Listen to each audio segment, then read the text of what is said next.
Bien, para Fitch Ratings, una combinación de desaceleración del crecimiento económico, tasas de interés bajas sostenidas y niveles de endeudamiento importantes podrían influir en las perspectivas crediticias mundiales para el 2020. Esta tarde platiqué con Charles Seville, analista soberano de la agencia Fitch Ratings, sobre la vulnerabilidad de los países emergentes, como México, ante el bajo crecimiento económico y alta deuda. Esto es lo que nos dijo. First of all, I should stress that we don't offer policy advice to emerging markets or other countries. What we have observed is that many emerging countries have seen slower growth in recent years. Mexico has been a particular example of that trend, where we have zero growth this year and we expect only 1% growth in 2020.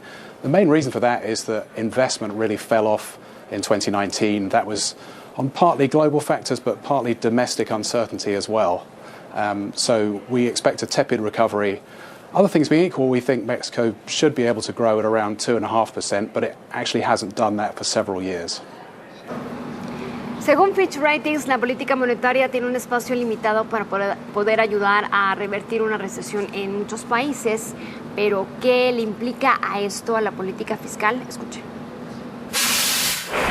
We believe that many economies around the world, particularly developed markets where monetary policy is already very loose, actually has little scope to help in the event of a downturn, and that in fact fiscal policy will play a much bigger role.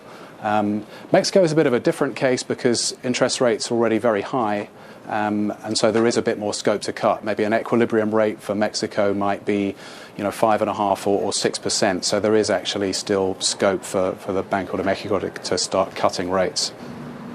Charles Seville nos habló sobre la perspectiva para la calificación soberana de México el próximo año. Well, we have a stable outlook. We affirmed the rating on Friday, 13th December.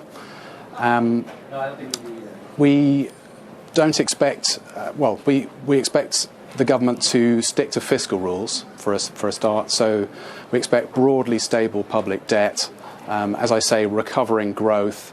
I think the things that would cause us to move the rating were if we saw a real change in the policy framework. We believe that Mexico's policy framework is pretty sound, have an independent central bank, a floating currency, and the finance ministry sets fiscal policy according to rules.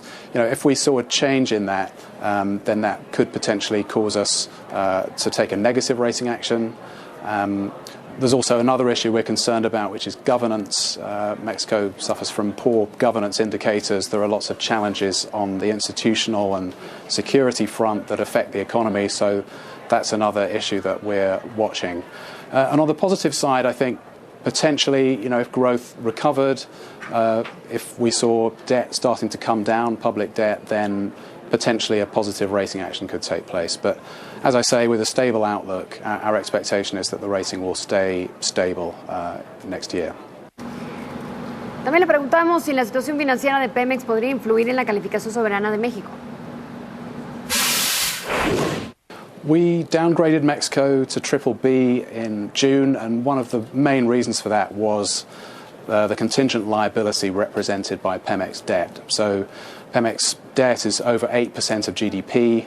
Mexico counted as part of the public sector. We account for it in a slightly different way. It's not included in the debt number that we use in our analysis, so it's a contingent liability. Where we differ from Pemex is we don't believe that the company's business plan is going to result in reserve replacement and higher production like they do. We actually see a continued decline.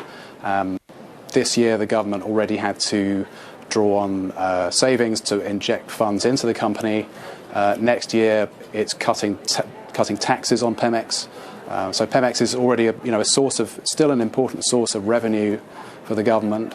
But we do see that the tax burden is going to be coming down. That has a cost to the government.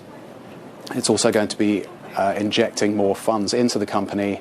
And as I say, the debt burden is still high. So it is a concern for us, but I think in terms of the rating, we are already taking account of that largely in the rating level today. It was a kind of forward-looking action on that basis. Y esta fue parte de esta plática que tuvimos con Charles Seville de Fitch Ratings.